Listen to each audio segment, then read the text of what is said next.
नहीं कर गे जन देखल बिन जे रोवहली आज बोलबो नहीं कर गे जन देखल बिन जे रोवहली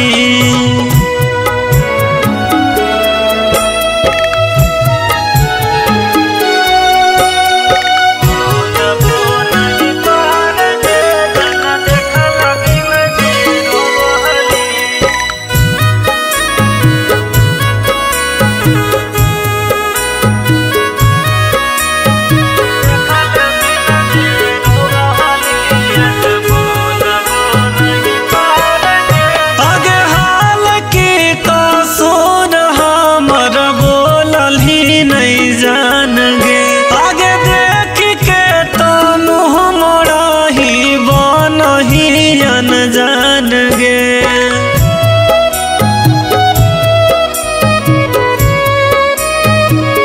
आगे हाल के कसूर हमर बोलल ही नहीं जान गे आगे देख के तो मुँह मोड़ा ही बन ही अनजान गे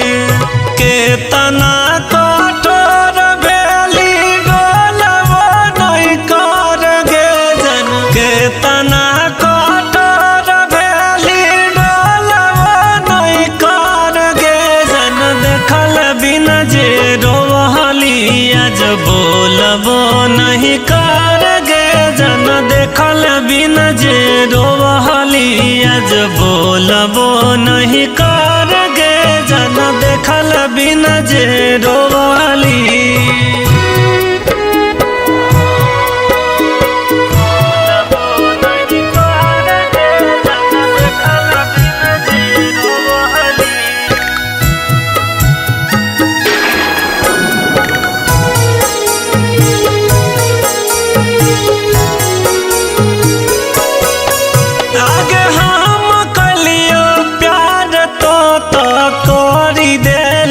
चल गे इतना जल्दी कैसे जान गेली तो बदल गे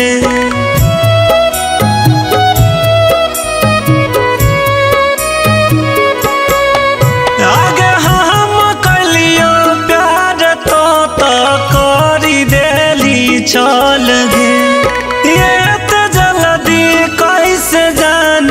गेली तो बदल गे आगे रोबहो सुरेश तारा भूलबो नहीं करोगे जन रोबहो सुरेश तारा भूलबो नहीं करोगे जन देखल बिन जे रोवहली आज बोलबो नहीं कर गे जन देखल बिन जे रोवहली आज बोलबो नहीं कर गे जन देखल बिन जे